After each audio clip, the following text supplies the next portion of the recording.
Habíamos llegado tarde a las Naciones Unidas, habíamos llegado tarde a la OTAN, habíamos llegado tarde a la Unión Europea, pero yo no quiero llegar tarde al euro. Me siento muy orgulloso de haber pasado por las Islas Azores. El asesinato de Miguel Ángel Blanco, eso marca una ruptura. Es imposible derrotar a ETA si una parte de ETA es legal. Eso que se llamaba Batasuna era ETA. El petróleo llegó hasta las costas de Normandía. La estabilidad presupuestaria y las reformas. Cuando se pierden las dos es cuando aquello está ahí. En el proceso de privatizaciones está en el trasfondo de la corrupción. Tengo que tomar la decisión de iniciar las detenciones de los máximos responsables en el caso Gürtel. Ahora estamos juzgando casos que se han producido hace 15 o 20 años, ¿no? Oye, estoy en la ducha, ha habido una bomba en el tren y hemos tenido...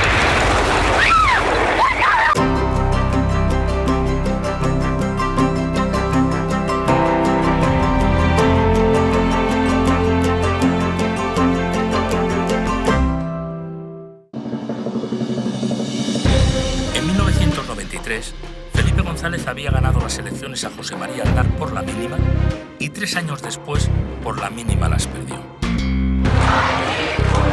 Acabo de llamar al señor Aznar para decirle... Ha sido una derrota dulce, pero plantaré cara, dijo en la noche de ayer.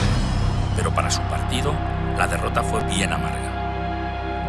Aunque acusaban de sobre una legislatura, como se decía entonces, porque con 3 ya hubiera tenido bastante, la alternativa del centro-derecha no consiguió superarlo en las urnas hasta el 3 de marzo de 1996. Para entonces, Aznar, al frente del Partido Popular, ya controlaba 10 de las 17 autonomías y 40 de las 50 capitales de provincia, más Ceuta y Melilla. Había conectado con buena parte de las clases medias y presentaba un partido rejuvenecido y de imagen moderada, aunque había absorbido a la extrema derecha. Le costó 2 meses formar gobierno, pero alcanzó un pacto con los nacionalistas catalanes de Jordi Pujol. Sumó ese acuerdo a los nacionalistas vascos y canarios, aunque no los necesitaba parlamentariamente. Frente a los que consideraron que aquel era un pacto contra natura, Aznar lo valora como algo necesario y sin precedentes. Los pactos del nacionalismo y de la izquierda en España habían sido excluyentes del centro-derecha. El pacto del centro-derecha con los nacionalismos creaba una normalidad histórica que no había existido en nuestro país. Y eso es muy importante. Entonces una de mis continuas ideas era continuar con la política de la transición, porque yo quería borrar por todos los medios posibles todo lo que fuese recuerdos a la guerra civil, apelaciones a la guerra civil, a la confrontación. Y ese acuerdo tuvo mucho que ver con esas cosas. Aznar hizo el pacto porque lo necesitaba, porque no tenía mayoría y la mayoría no podía darse al Partido Socialista. Estábamos hablando de una situación de bipartidismo. El propio Felipe González fue el primero que en España públicamente pidió que se hiciera ese pacto, y de fuera de España también, Helmut Kohl en particular. Además envió a Karl Lammers, un enviado de la CDU, Partido Demócrata Cristiano, con el que Unió tenía la relación, para pedirnos, y vino a mi despacho y después a Pujol, que hiciéramos ese pacto, entre otras cosas porque en aquel momento no tenían confianza, más bien desconfianza, en la actitud europeísta de Aznar. Su proyecto de gobierno, como el de todos los presidentes, era acabar con el terrorismo y relanzar la economía. Pero no solo eso. Yo quería que España, y lo dije claramente, estuviese entre las mejores democracias del mundo. Yo quería que España estuviese arriba. Me gustaba que España estuviese en la mesa de decisiones. Habíamos llegado tarde a las Naciones Unidas, habíamos llegado tarde a la OTAN, habíamos llegado tarde a la Unión Europea, pero yo no quiero llegar tarde al euro. Y por lo tanto yo quiero ser miembro fundador del euro. 8 meses después de alcanzar el poder, Aznar integra a España en la estructura militar de la OTAN. Su convicción es que España siempre fue atlántica en la historia y por eso debía acercarse a Estados Unidos. Y lo hizo aprovechando su sintonía con el presidente George Bush. Cuando se producen los atentados del 11 de septiembre y el mundo cambia, España tiene que ser un ejemplo de solidaridad. Y el conjunto de todas esas... hay que asumir responsabilidades. Si quieres ser algo en la vida y si quieres ser un país con responsabilidades, tienes que asumir responsabilidades. Si no, pues estarás siempre como miembro del pelotón. En paralelo, como todos los presidentes de la democracia, libró una decidida batalla contra el terrorismo etarra e impulsó impulsó transformaciones económicas que privatizaron las empresas públicas y crearon empleo. Pero para sus críticos, con Aznar volvió la división entre los españoles.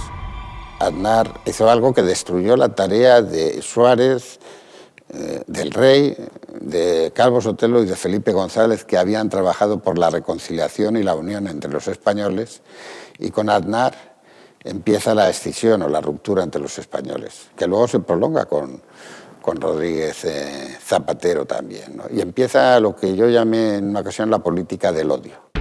Aznar sostiene años después que esa división entre españoles efectivamente existió, pero que fue Zapatero quien la trajo en 2004. El gran proyecto político de la transición en España y sus elementos fundamentales y el gran pacto político se termina en el año 2004. Y lo que se ha pasado después pues es la crisis que se deriva de todo aquello. Permítame un ejemplo y con respeto para todos. Imagínese usted que en el año 96 yo llego al Congreso de los Diputados al debate de investidura y empiezo a hablar de mi abuelo o de mi padre en la Guerra Civil Española. Pues eso es lo que pasó en el año 2004. Que me sucedió en la presidencia del gobierno, en el Consejo de Diputados, y empieza a hablar de su abuelo, de su tío, de su padre en la Guerra Civil Española. No hay mayor proceso para dinamitar el proceso de la transición que aquel. Gobernó durante 2 legislaturas bien distintas. En la primera necesitó ayuda de los nacionalistas y en la segunda disfrutó de una mayoría absoluta de la que se siente muy orgulloso, hasta el punto de que las contrapone a las obtenidas en su día por Felipe González y más tarde por Mariano Rajoy. Aquí ha habido 2 personas a las cuales los españoles le han dado un cheque en blanco, ¿no? Una fue el año 82 Felipe González. A Felipe González le dijeron, cheque en blanco, 202 diputados. Y la segunda ha sido Rajoy. Yo no tuve un cheque en blanco. Suárez no tuvo un cheque en blanco.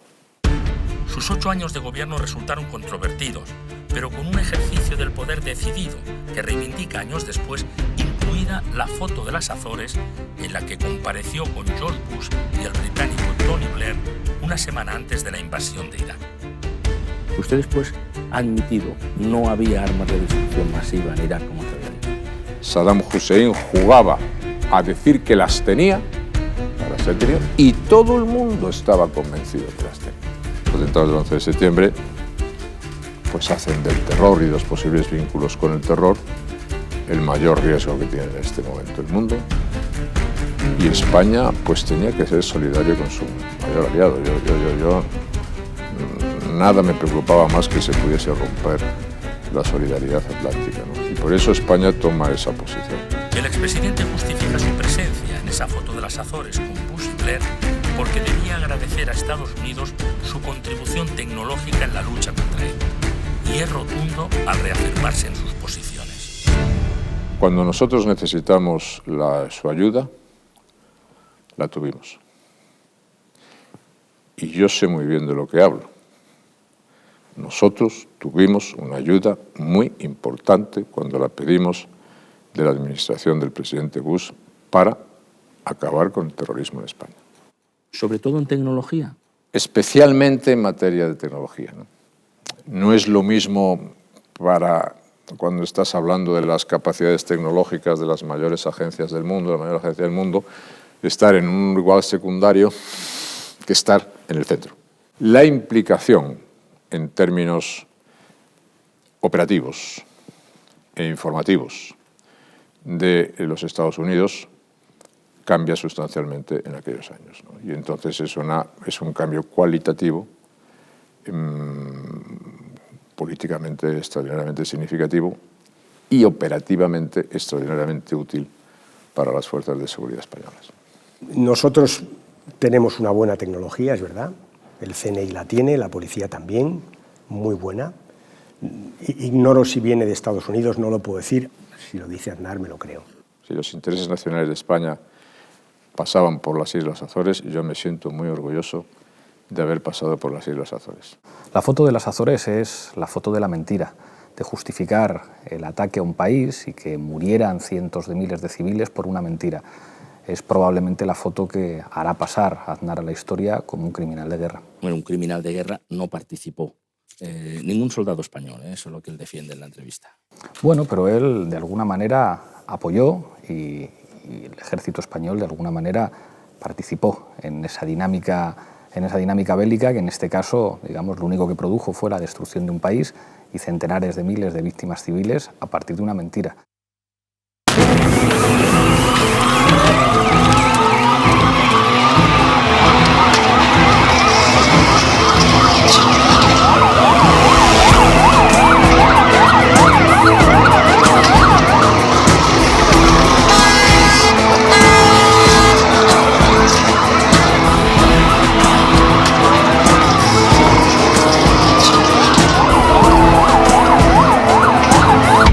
España estaba agotando el siglo XX y ya llevaba 20 años de democracia, el terrorismo no cesaba. El número de víctimas descendía, pero los atentados buscaban sobre todo nombres propios relevantes o desconocidos cargados de simbología. Por eso ETA eligió entrar en la Universidad Complutense de Madrid y asesinar en su despacho al profesor Francisco Tomás y Valiente, que había presidido el Tribunal Constitucional. Aquel atentado activó a los estudiantes contra el terrorismo, con el movimiento Manos Blancas. Si antes ETA había asesinado a políticos de UCD y del PSOE cuando gobernaban, después se cebó con los populares. Secuestró y mató en julio del 97 a un joven concejal de Hermo, Miguel Ángel Blanco. La reacción en toda España fue una auténtica revolución cívica.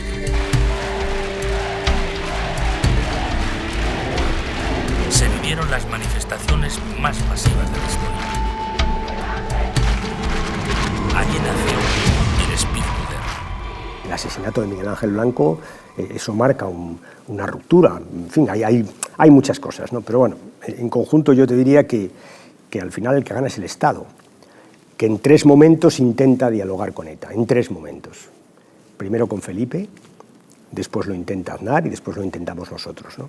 Los 3 con la misma intención, es ver si conseguíamos una ecuación paz por presos. El propio Aznar, un año antes de ganar las elecciones, había sufrido un gravísimo atentado del que salió ileso. Aquello fue un intento de eliminar la alternativa de gobierno en España y que en España, la democracia española, no hubiese alternancia de gobierno. Y afortunadamente para la democracia española y afortunadamente para mí personalmente, pues el intento fracasó, ¿no? Los 3 intentos que se hicieron antes, pues también habían fracasado, que luego hubo otros 3 intentos que fracasaron. Porque tuvo otros intentos, es consciente de que los tuvo y fracasaron. Intentaron luego, siendo ya presidente del gobierno, asesinarme 3 veces disparando un misil, uno en el aeropuerto de Vitoria, otro en el aeropuerto de Fuenterrabía y otro en el aeropuerto de Bilbao. Y afortunadamente, por distintas razones, el aparato, el dispositivo que hacía funcionar el misil no funcionó. Y entonces dispararon, pero no funcionó. Los misiles se encontraron luego, y los dispositivos, en los sótanos del ayuntamiento de Leizarán. Y allí, uno de los concejales de Batasuna era el responsable de la custodia de los misiles y de la custodia del lanzamisiles.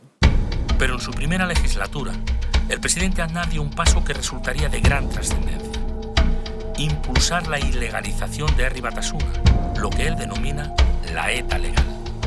Es imposible derrotar a ETA si una parte de ETA es legal. El elemento capital es que eso que se llama Batasuna, que se llamaba Batasuna, que luego se llamó de una manera, que luego se llamó de otra manera, era ETA. Y era lo mismo que ETA. Y los tipos de las finanzas eran de ETA. Y los concejales de ETA eran de ETA. Y con eso había que terminar. Para el mundo nacionalista vasco nunca nos ha gustado que lo ilegalicen y por eso siempre nos hemos resistido a esas ilegalizaciones porque faltaba una pata importante. Eso no quería decir que nosotros estuviéramos de acuerdo con sus planteamientos políticos, sobre todo con lo que no estábamos de acuerdo era con su silencio cómplice con las actuaciones de ETA. Aznar no pudo acabar del todo con ETA, como antes tampoco Adolfo Suárez, Calvo Sotelo o Felipe González.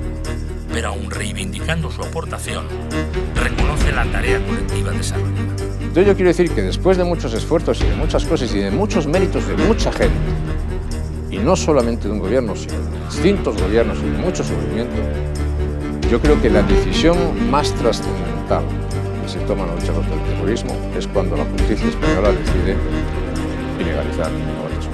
Yo tuve la suerte o la desgracia de sacar una cena en San Sebastián de lo que era la UCD, que eso se lo quedaron ellos, donde de aquella cena de 20 personas yo creo que quedaron 2 o 3, porque yo creo que en un momento dado prácticamente mataron a 15 o a 16. En mayo de 2000, ETA asesina al periodista y miembro del Foro de Hermua, José Luis López Lacalle. Antes mató a José María Portell y después al director financiero del Diario Vasco, Santiago Oleaga. Intentó asesinar a otros periodistas, como Luis del Olmo, Carlos Herrera, y envió paquetes bomba a redacciones y domicilios particulares. La extrema derecha intentó volar la sede de la revista El Papus y del diario El País, en ambos casos segando la vida del conserje que recibió el paquete bomba. La lucha contra ETA fue una cruzada de casi medio siglo, en la que se pagó un alto tributo en vidas y sufrimiento. Y además del tremendo y eficaz esfuerzo policial, numerosas iniciativas cívicas contribuyeron a favorecer las condiciones para avanzar política y socialmente en aquella lucha. Generosidad se derrochó a raudales. El día 15 de mayo del 2001, el día San Isidro, yo abrí un sobre en casa que había recibido la víspera. En ese sobre había 110 gramos de dinamita. Lo abrí con las consecuencias terribles que tuvo. Salvé la vida, tuve mucha suerte efectivamente, pero era el paquete bomba que me había mandado ETA, porque me consideraba como un chacurra de la pluma, una explicación que nunca ha sabido explicar la organización terrorista. Pero el periodista Gorka Landau, como otras víctimas de ETA, acabó dialogando y perdonando a sus propios agresores. Yo me reuní con 7 presos de ETA. Ellos me lo pidieron. Fui a Nanclares a visitarles. Hablamos efectivamente de todo lo pasado, de la violencia, del terrorismo. Ellos reconocían su error. Eran de la vía Nanclares los que pretendían y habían criticado a ETA. Estuve con ellos durante 2 horas. Al final se levantaron 2 de ellos y me dijeron: Gorka, somos del comando que te mandó el paquete bomba a tu casa, pero no participamos directamente en la acción y te pedimos perdón. Y yo me quedé un poco sorprendido y les dije: acepto vuestro perdón. Y desde fuera haré lo que sea para que salgáis cuanto antes de la cárcel, porque habéis reconocido vuestro error. La política económica impulsada por el gobierno Aznar tenía un objetivo principal: que España sea miembro del euro, aplicando estabilidad presupuestaria contra la imagen de país fiscalmente indisciplinado. Nosotros pensábamos que se podía hacer en España unas políticas económicas y sociales que aumentasen claramente la prosperidad del país. Es un país con tendencia a lo público y de pronto se expande la economía productiva del país. Cuando se produce el cambio de políticas es cuando se produce la expansión del empleo, y eso provoca una revolución. Es decir, en 20 años en España no se había creado ni un solo puesto de trabajo neto, ni uno. Esa es una cifra tremenda. No quiere decir que el país de 1996 no fuese mejor que el de 1975, que lo era, obviamente, en todos los sentidos. Pero en términos de trabajo, trabajaba el mismo número de personas. Ya para el año 96, cuando él llega, la recesión que se ha vivido en toda Europa y también en los Estados Unidos en los años entre el 92 y el 94 ya se ha pasado. Y entonces ya está creciendo otra vez la actividad y el empleo en España, lo cual supone que también están creciendo los ingresos tributarios y los de cotizaciones, lo cual por fin permite que se pueda luchar contra el déficit público, que había llegado a alcanzar casi el 7% del Producto Interno Bruto, e irlo reduciendo. Y esto es lo que fundamentalmente hace Aznar.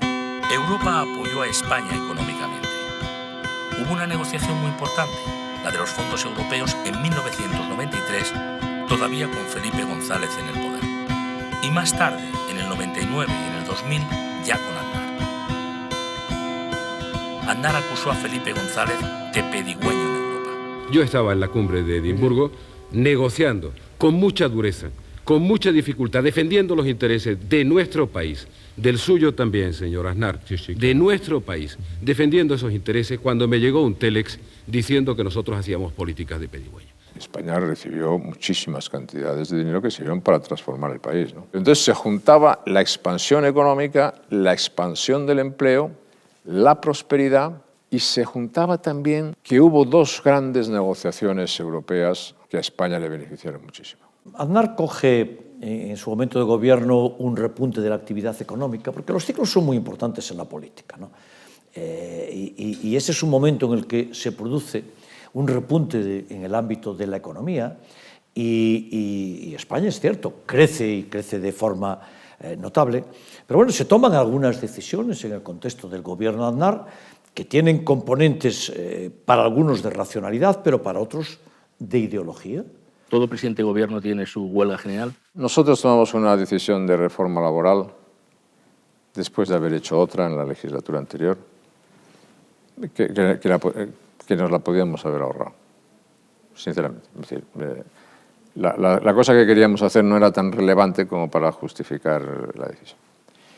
Y lo segundo, algunos elementos de los sindicatos dijeron, bueno, no va a ser Aznar el único que se va a hacer una huelga, ¿no? Y entonces, pues vale, pues vamos a hacer una huelga. Te puedo decir, ni la iniciativa del gobierno fue brillante, ni la huelga general fue brillante. Es decir, fue una cosa más o menos también bastante desde el punto de vista, una pifia política también por parte de los sindicales. Luego eso se corrigió y se arregló. Lo que pasa es que tuvo más ruido, o sea, tuvo poco éxito. Desde luego, nada en comparación con la primera famosa huelga general del año 80 y... Sí, el 14 de diciembre famoso, sí. ¿Por qué aquellas privatizaciones? Era la modernización de la economía española. ¿Privatizar es modernizar? ¿O? Privatizar es modernizar y es dar a las empresas la capacidad de ser unas empresas mucho más fuertes desde el punto de vista empresarial y desde el punto de vista internacional. Si no hubiésemos privatizado grandes compañías, como es el caso, por ejemplo, de Telefónica u otras compañías, Endesa u otras compañías, pues no serían empresas multinacionales. Es que no lo serían. Serían bajo el control del Estado, serían unas empresas pequeñas. Y a lo mejor se podía hacer hecho una gran Telefónica estableciendo una forma distinta de funcionamiento, pero por ejemplo en Telefónica la gestión desde lo público siempre fue muy buena. Es un buen modelo para decir, oiga, es que los presidentes de Telefónica, como norma general, hicieron un buen planteamiento. Y en España teníamos una gran ventaja y es que había ya una empresa telefónica, en tanto que en otros países había direcciones generales, eran administración. Y aquí esa empresa podía haber permanecido siendo pública, sí, tranquilamente. Podía haber hecho la misma ampliación sin ninguna duda. ¿Por qué no? Y Aznar tomó algunas decisiones que ciertamente pueden ser discutidas. Yo recuerdo una frase de Álvarez Cascos que era que la gente no compraba vivienda al que no quería, ¿no? Prácticamente, ¿no? Bueno, yo creo que es un gobierno que por una parte vende en saldo toda la propiedad pública en el proceso de privatizaciones que está en el trasfondo de la corrupción en nuestro país, y utiliza el saldo de las privatizaciones para lograr entrar en el euro, para lograr que el déficit cuadre y entrar en el euro. Esa es la gran aportación del gobierno Aznar. Llamazares, que dirigió la coalición Izquierda Unida en aquellos años, relaciona la política de privatizaciones con uno de los brazos de la corrupción. La política de privatizaciones y de adjudicaciones, la burbuja, dio lugar a que se moviera mucho más dinero y, por tanto, a que los partidos, y en particular el Partido Popular, estuviesen más implicados en los casos de corrupción, ¿no? Por tanto, digamos que la madre de todas las batallas es esa economía financiera y el modelo neoliberal que, de alguna manera, gobernó el Partido Popular y que ha traído las consecuencias que estamos viviendo. Son los años también en los que crece la burbuja en España. Luego estallaría el momento de la crisis.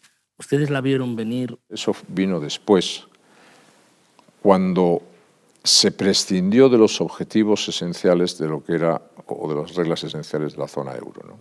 Que es la estabilidad presupuestaria y las reformas. Cuando se pierden las dos es cuando aquello estalla.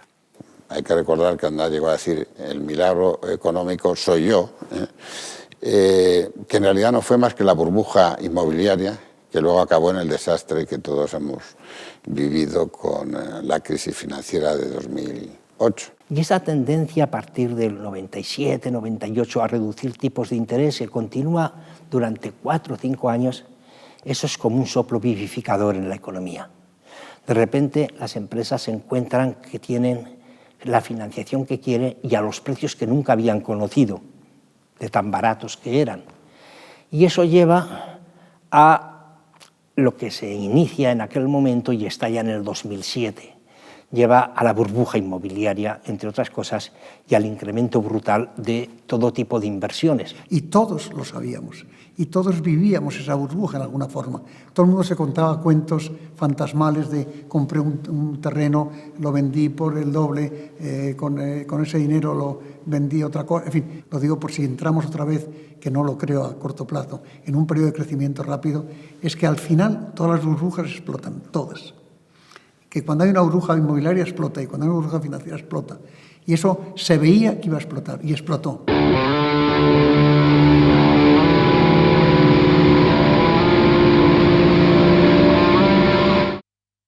Déjeme una pregunta personal. Dijo una vez Felipe González, él hablaba de Gabriel Urralburu, por ejemplo, presidente de Navarra, porque no me lo podía creer, porque era un tipo que era amigo mío. Otra cosa sería Rodán, ¿no? Usted, por ejemplo, cuando ve ahora a Rato en un banquillo o a Blesa, que son amigos suyos, ¿qué siente? Si han hecho algo por lo que tengan que responder ante la justicia, que respondan, ¿no? Esta especie de justiciarismo populista que tenemos en España y en otros países, pero en España recientemente a mí no me gusta nada. Y conmigo no se cuenta para eso, ¿no? Por lo tanto, yo ahí mantengo una opinión de respeto a las personas. Si algunas personas han hecho algo que no debía, pues evidentemente tienen que pagar por ello, ¿no? Pero no seré yo el que eche leña al fuego en algunas cosas, ¿no? Y desde luego, si algunas personas han tenido cercanía conmigo y han hecho algo que no debían, pues lo sentiré mucho y me entristecerá, ¿no? Y algunas cosas me pueden parecer increíbles, ¿no? El sistema de financiación del Partido Popular ha sido siempre el mismo. Desde el caso Naseiro en adelante ha sido siempre el mismo. Es muy piramidal. Y la responsabilidad, por tanto, es asimismo piramidal. Lo que acontece es que en una investigación judicial los elementos probatorios llegan hasta donde llegan. En el año 94 yo escribía y defendía, por ejemplo, la penalización como delito de la financiación irregular de los partidos políticos. Y todos sabemos que ese delito se ha incluido 21 años después. Es decir, que hemos hecho durante 21 años sino dar vueltas a una misma historia que era evidente que se tendría que haber penalizado y eso habría contribuido a evitar muchos males de los que actualmente se vive en España. El primer instructor del caso Gürtel, que ha criticado duramente al Partido Popular por no asumir su responsabilidad en la lucha contra la corrupción, se queja de la persecución sufrida. Cuando en 2009 yo tengo que tomar la decisión de iniciar las detenciones de los máximos responsables en el caso Gürtel, podían haberlo hecho, en el sentido de que podía haber escurrido el bulto, pero no sería coherente con la obligación de un juez. Yo estaba postulándome en ese momento para presidente de la Audiencia Nacional. Con esa decisión sabía que era imposible, pero como lo fue también cuando decidí oponerme públicamente a la guerra de Irak y el Partido Popular me negó la presidencia de la Sala Penal de la Audiencia Nacional. Es importante que se hayan modificado las leyes, como se hicieron en España. Hacen mucho mayores los controles y, por tanto, es mucho más difícil cometer actos de corrupción. Bueno, es importante que funcionen y lo hagan bien los tribunales, la Agencia Estatal Tributaria, la Policía, la Guardia Civil, y creo que eso es absolutamente superable. Ahora estamos juzgando casos que se han producido hace 15 o 20 años, ¿no? Pero yo estoy absolutamente convencido de que dentro de algunos años en España ya no tendremos que estar hablando de este tema. España, camisa blanca de mi esperanza, reseca historia que nos abraza, con acercarse solo a mirarla. Paloma buscando cielo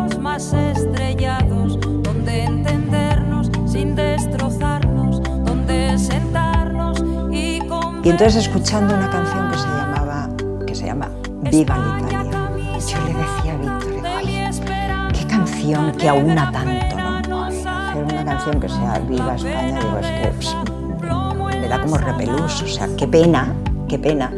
Y yo siempre decía a Víctor, ¿no? Y además ya existe otra canción escrita por un belga que se llama Viva España. Se trataría de hacer una canción que tuviese tanto que ver con las cosas tan arraigadas que tenemos en este país, dar una mirada crítica con las cosas que somos en este país. Y entonces Víctor escribe esta canción, España camisa blanca de mi esperanza, porque una línea, un pequeño verso del poema España de Blas de Otero le inspira. El verso dice solamente camisa limpia de mi esperanza.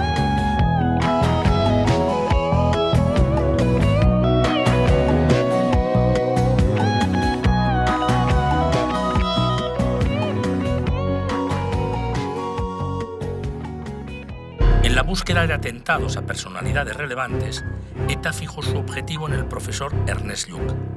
Lluch, que había sido el ministro de Felipe González que trajo a España la sanidad universal, había publicado en el Diario Vasco un artículo muy documentado denunciando que la primera víctima de ETA no fue, en 1968, el guardia civil Pardines, sino una niña de 22 meses, Begoña Urruz y Barrón. Estaba con su madre en la estación de tren de San Sebastián cuando ETA puso. Los terroristas no se lo perdonaron y asesinaron a Lluch en Barcelona en el año 2000.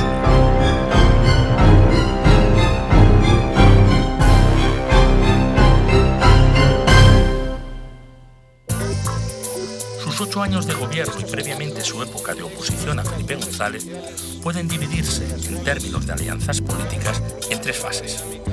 En la primera, aún en la oposición, establece una alianza con el líder de Izquierda Unida, Julio Anguita, lo que periodísticamente se conoció como la pinza sobre el Partido Socialista. Supuestamente, ese acuerdo se pactó con la mediación del entonces director del diario El Mundo, Pedro J. Ramírez. La segunda alianza, al alcanzar el poder, con los nacionalistas en su primera legislatura, y ya en el último tramo, gobierna en solitario a pesar de haberle ofrecido de nuevo un acuerdo a Jordi Pujol, aunque no lo necesitaba parlamentariamente. Yo tenía muy buena relación tanto con Aznar como con Anguita, y un día se me ocurrió que podía ser bueno para la concordia, para la sociabilidad de la democracia, que se conocieran. En mi casa no se creó la pinza, tal vez sí la sintonía personal que luego la permitió. En el anecdotario pues queda el recuerdo de que Anguita llegó con la pistola dentro de la cartera y que, hablando de José Antonio Primo de Rivera, yo tuve la sensación de que le caía mucho mejor a Anguita que a Aznar. ¿Cuál es mi reacción cuando a mí me dan la mayoría absoluta? Primero, una reacción obviamente de gratitud, de decir, bueno, algo de trabajo hemos hecho, ¿no? Segundo, yo ofrezco otra vez a Convergencia entrar en el gobierno. Aunque no lo necesite. Aunque no lo necesite, teniendo mayoría absoluta. Teniendo mayoría absoluta yo ofrezco, y por 2 veces, cuando gano las elecciones en el año 2000 y otra vez en el año 2002. A las 2 veces se me dice que no. Pujol me dice, es que yo no firmaría hoy el pacto constitucional. Y yo le digo, yo te ofrezco entrar en el gobierno. Y te voy a decir una cosa, tu opción, tu decisión, la decisión que tiene que tomar tu partido es entre comprometerse definitivamente en la política nacional o os vais a meter en una dinámica de reivindicación soberanista e independentista en la que vais a acabar arrasados. Y como siempre ha pasado en la historia, cuando se juega a ser radical, los que ganan son los radicales. Y los radicales de la Esquerra Republicana y los radicales otros que haya por allí acabarán con vosotros. Tú verás lo que haces. La respuesta siguió siendo negativa y no hay mucho más que añadir después de lo que hemos visto. Es en esa mitad de la segunda legislatura, en 2002, cuando se alcanza la tensión máxima con Marruecos con la invasión del islote Perejil frente a la ciudad de Ceuta. siguiente, en marzo de 2003, se produce la famosa foto de las Azores, lo que supone el ultimátum de Bush, Blair y Aznar a Saddam Hussein. Las calles se llenaron en toda España de manifestaciones masivas. Nosotros en esa intervención no participamos. España no mandó ningún soldado. España sí se comprometió por ello. La guerra de Irak se cobró la vida de 2 periodistas españoles, el reportero del Mundo Julio Anguita y el cámara de Telecinco José Couso. Couso fue alcanzado en el Hotel Palestín de Bagdad por un carro de combate norteamericano que disparó contra el hotel en el que se alojaba la prensa internacional.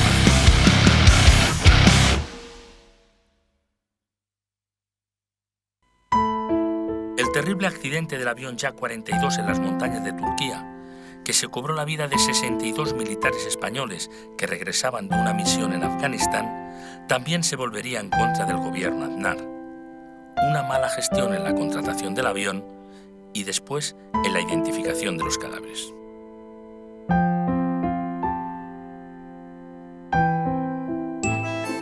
La segunda mitad de 2003 se produce un retroceso de voto al Partido Popular, aunque sigue encabezando las encuestas. Según los analistas de la época, algo tuvo que ver la boda de la hija de Aznar en el Escorial, la inadecuada gestión de la catástrofe del Prestige y otros incidentes que mermaron la confianza ciudadana. Aquella imagen de Aznar y su esposa Ana Botella como matrimonio de clase media que también conectó sociológicamente con el electorado algunos años atrás, se pulverizó con la boda de su hija en el Escorial, a la que asistió el rey, visiblemente incómodo, y también algunos de sus controvertidos aliados europeos, como Blair y Berlusconi. Entre sus invitados figuraban personajes que después aparecerían en los sumarios abiertos por la corrupción vinculada al PP, como Francisco Correa y Álvaro Pérez, alias El Bigotes. Ahí empezó su decadencia, agravada tras la catástrofe del Prestige, el naufragio de un petrolero que anegó de fuel las costas gallegas y del Cantábrico. El 13 de noviembre titulamos "Un petrolero a la deriva amenaza con una marea negra a Galicia". En aquel momento solamente sabíamos que el petrolero no estaba controlado. Se piensa que el fuel está aún enfriándose, salen unos pequeños hilitos. Hay 4 en concreto, los que se han visto, 4 regueros, me dicen regueros solidificados con aspecto de plastilina en estiramiento vertical. Yo creo que con la experiencia que había del mar Egeo y del Urquiola, lo que había que haber hecho con el Prestige era llevarlo a un punto concreto de la costa gallega y ahí minimizar todo el impacto, como de hecho había en un protocolo que se había elaborado en el gobierno de la UCD a raíz del Urquiola. Y no se hace lo que ocurrió aquí, que fue una especie de efecto abanico y el petróleo llegó hasta las costas de Normandía.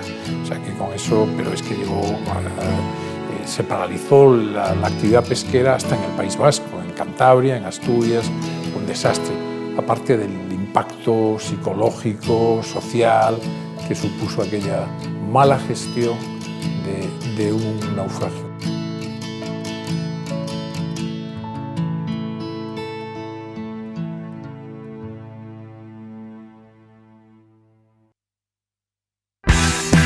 En febrero, a mes y medio de las elecciones, las encuestas empiezan a moverse en favor del Partido Socialista. Aznar había decidido no presentarse y aunque todo su entorno le imploraba que pudiera ser candidato, cumplió su palabra. Solo 2 legislaturas en el poder. Usted decide no continuar en aquel momento y cumplir su promesa de las en contra de la opinión de todo el mundo. Lo sé, lo sé. Y cuando le digo de todo el mundo, incluida la familia. Le digo de todo el mundo, geográficamente hablando. De todo el mundo, geográficamente de todo el mundo, geográficamente hablando, pero mantengo mi decisión. Pero lo hace, y salen allí 4 nombres, Rato, Rajoy, Mayor Oreja, Cebes. ¿Sabremos algún día por qué elige usted a Rajoy? Si me dice, volvería a elegir, no volvería a elegir en una situación similar a quien tuviese menos inconvenientes o a quien yo pensase que tuviese más ventajas. Pero en este momento, esos procesos ya no se pueden dar de esa manera. Aquellos momentos que no tenía precedente. O sea, no tenía precedente que alguien que podía continuar y que le pedían que continuase y dijese que no, Y no tiene precedente cómo se organizaba el asunto, ¿no? Ahora no. El candidato designado por Aznar, Mariano Rajoy, llevaba una ventaja en los sondeos, aunque iba a la baja, cuando se produjo el mayor atentado terrorista en la historia de España. El objetivo, los trenes de cercanías en Madrid, en día laborable, en hora punta, abarrotados. Monte, oye, estoy en la ducha, ha habido una bomba en el tren y hemos tenido...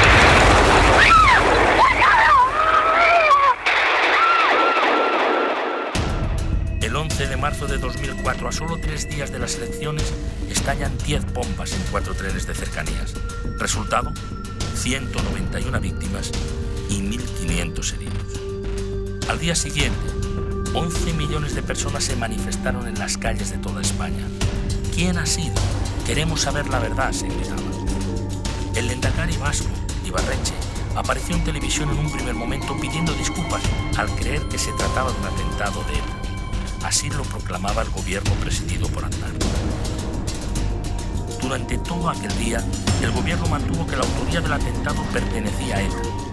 A las 8 de la tarde, el ministro del Interior, Acebes, dio a conocer la existencia de un vídeo en el que Al-Qaeda asumía la autoría.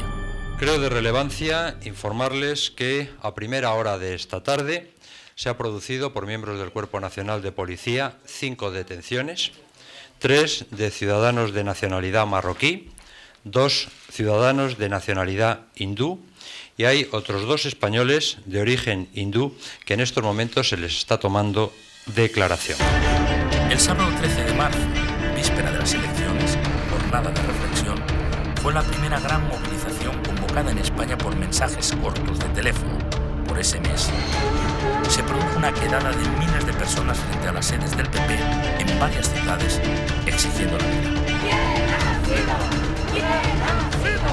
¿Quién ha sido? ¿Quién ha sido? Y le pedí a Ceberio que me enviara los ejemplares de la edición especial y cuando recibí los ejemplares resulta que se decía en primera página que había sido ETA. Con lo cual llamé a Ceberio porque él mismo me había dicho hacía escasamente una hora que iba a publicar que era Al-Qaeda o sectores afines a Al-Qaeda. Y él me dijo, es que me acaba de llamar el presidente Aznar y me ha dicho que no tiene la más mínima duda de que ha sido ETA. Y por eso lo he cambiado. El gobierno cunde el pánico y organiza una primera reunión de emergencia y sorpresa de las sorpresas. En esa reunión no está el jefe de los servicios secretos, no está el jefe del CSID, están las personas más próximas del entorno del partido del gobierno y no están, sin embargo, las personas que nos sorprende aquello. La ministra de Asuntos Exteriores, Ana Palacio, envió un telegrama a todos los embajadores advirtiéndoles de que era ETA la responsable, cuando ya se sabía que no lo era.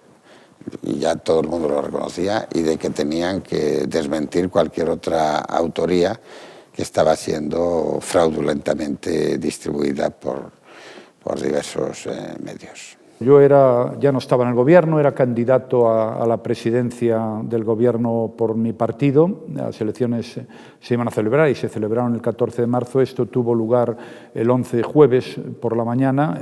Bueno, la confusión era tremenda y bueno, pues al final, pues como casi siempre suele ocurrir, pues los datos fundamentales de lo que allí sucedió, pues los fuimos conociendo. Pero qué prisa había por saberlo. Yo recuerdo que yo comenté, ¿qué más da quien lo haya hecho? Pero si están todavía los muertos sin ser identificados, si estábamos contando una historia verdaderamente angustiosa, me gustaría muchísimo a mí que el gobierno nos contara por qué reunió un gabinete de crisis sin que estuvieran los servicios secretos y por qué se le pidió al Consejo de Seguridad de Naciones Unidas que hiciera una nota diciendo que ETA había sido quien había cometido el asesinato. Bueno, yo creo que no hay en estos momentos nadie que, habiéndose estudiado a fondo el sumario y la sentencia del 11M, considere que los hechos están aclarados, ni siquiera en los términos en los que los establece la sentencia. Yo creo que sigue habiendo grandes lagunas. Yo estoy muy orgulloso de la labor de periodismo de investigación que realizó El Mundo al respecto y también tengo el absoluto convencimiento de que hay un inocente en la cárcel, que es Zugam. Lo más notable del 11M fue la manipulación a la que el gobierno de Aznar sometió a la opinión pública y a la opinión internacional, ¿no? Desde muy temprano se supo ya en la mañana del 11M que lo más probable es que fueran terroristas radicales islámicos. Aparte de eso, ETA había negado su participación en los hechos y había habido un portavoz de Al-Qaeda que los había reivindicado. Y pese a ello, yo creo que por intereses electorales y por una mala comprensión de lo que estaba sucediendo, el gobierno Aznar se empeñó en atribuir a ETA los atentados. Una semana después del mayor atentado de la historia de España, dimitió el jefe de los servicios secretos, el diplomático Jorge Díaz Gallar, tras denunciar la desclasificación parcial y selectiva de los informes del Centro Nacional de Inteligencia. Su protesta quería descubrir la maniobra de Moncloa para atribuirle la culpa de haber sostenido la autoría de ETA en el brutal atentado.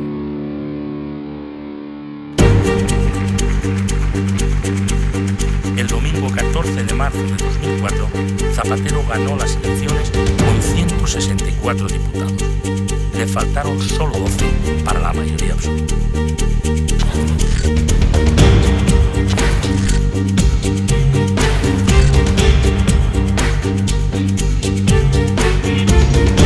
Durante el periodo de gobierno del presidente Aznar, España entró definitivamente en la estructura militar de la OTAN. Pero además ingresamos en el euro todos juntos. Por fin, nuestro país llegaba a tiempo a una de esas citas colectivas. Éramos tan europeos como los demás. Pero quedaba una batalla pendiente: vencer al terrorismo.